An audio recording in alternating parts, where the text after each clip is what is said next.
And we begin in West Africa. Vote counting is underway in Ivory Coast in a presidential election that is meant to reunite the country 8 years after the start of civil war.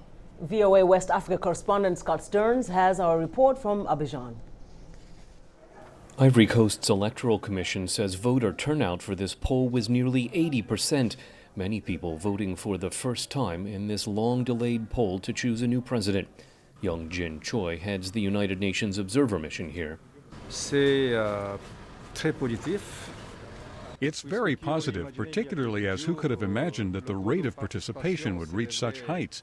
We're talking about nearly 80% with no major incidents. So it's exemplary not only for this region and Africa, but for all the international community. Choi says Ivorians have shown the world that they can choose a new president peacefully. Given the extraordinary success of yesterday, I am more confident than ever that the result will be respected and there will be no violence. Choi says all of the candidates have agreed to accept the Electoral Commission's results.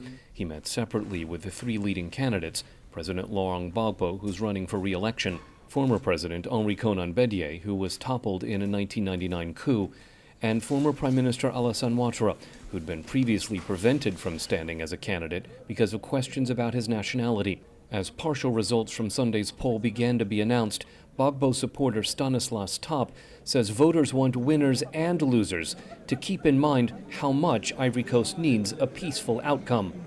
We're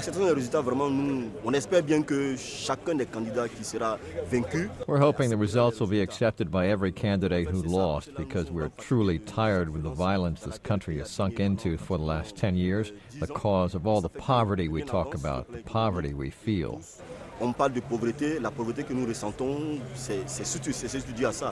Ouattara supporter Moussa Konate says the vote has already been a win for Ivory Coast.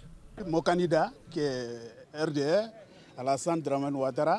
president-elect will not just be for one party or the other. There will be only one president for the entire country. The maturity this has brought us, meaning the maturity of the Ivorian youth in the political arena that this election has brought us, is the first victory we've had, and we've already won that. Vote counting began immediately, with provisional results expected before Wednesday.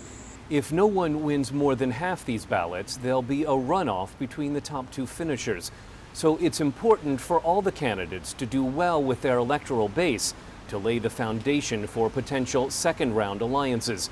Both Bedie and Ouattara have vowed to back the other if either man faces President Gbagbo in a runoff. Scott Stearns, VOA News, Abidjan.